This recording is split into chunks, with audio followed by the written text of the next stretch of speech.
Welcome back to the channel of Car Compass. Today we're diving into an iconic piece of automotive history, the 1934 Chrysler Imperial Airflow. This car wasn't just ahead of its time, it was a bold leap into the future of design and engineering, making a strong statement that still echoes in the world of classic cars. The Chrysler Imperial Airflow of 1934 introduced a new era with its streamlined body design that had been tested in a wind tunnel, an innovative approach that prioritized aerodynamics long before it became a standard industry practice.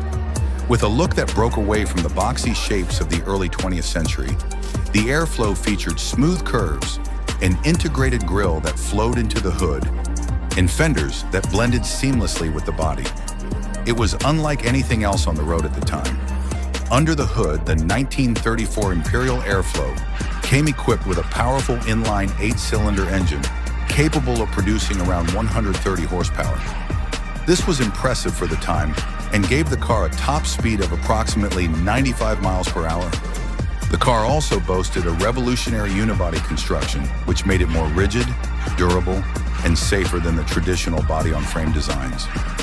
Chrysler placed the engine over the front axle and moved the passengers further forward between the wheels, resulting in better weight distribution and a smoother, more balanced ride. Inside, the Airflow was all about luxury and comfort. It featured a spacious cabin with wide bench seats, a beautifully finished wood dashboard, and Art Deco detailing throughout.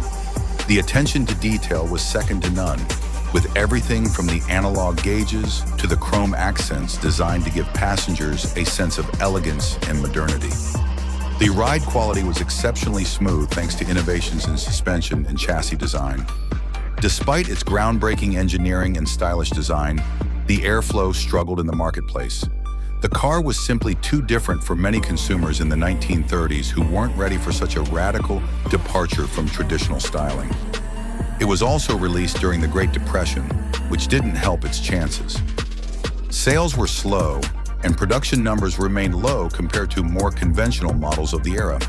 However, in the years since, the Chrysler Imperial Airflow has gained immense respect as a classic that dared to challenge the norm. Today, finding an original 1934 Airflow is rare, and those that remain are highly valued by collectors and classic car enthusiasts. If you're lucky enough to spot one at a car show or museum, you're witnessing a true milestone in automotive innovation. Thanks for watching and exploring the story of the 1934 Chrysler Imperial Airflow with us. If you enjoyed the video and want more content on legendary cars, specs, and automotive history, don't forget to like, share, and subscribe to Car Compass for more.